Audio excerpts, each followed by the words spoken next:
Centar za senzorske tehnologije je jedan od 3 istraživačka centra u okviru instituta Biosense i mi imamo zapravo zadatak da razvijamo senzore koji ne postoji na tržištu, a za njima postoji potreba.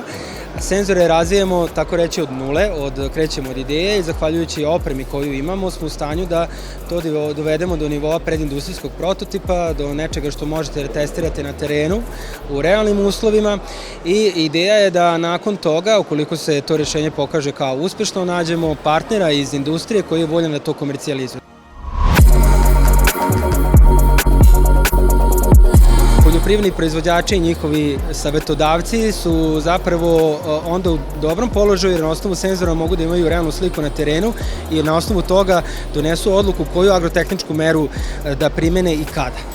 Na taj način se postiže optimizacija proizvodnje, na taj način se postiže održivost poljoprivredne proizvodnje i efikasnost. Ako oni vide da to što se testira od toga imaju benefite, oni će da prihvate tu novu tehnologiju. Sarađujemo sa poljoprivrednikom koji radi uzgoj u kontrolisanim uslovima, u plastenicima. On je pre korišćenja naših senzora morao svakodnevno po više puta da obilazi plastenik, da proverava kolika je temperatura. Mi smo sada postavili senzore kojima on pristupa daljinski, gde vidi na svom telefonu kolika je vlažnost zemljišta, kolika je temperatura. Takođe su imali situaciju da su smanjili broj prskanja za 2 puta, zato što im je senzor dužine vlažnosti lista dao informaciju da kažem, ne postoji rizik od pojave raznih bolesti.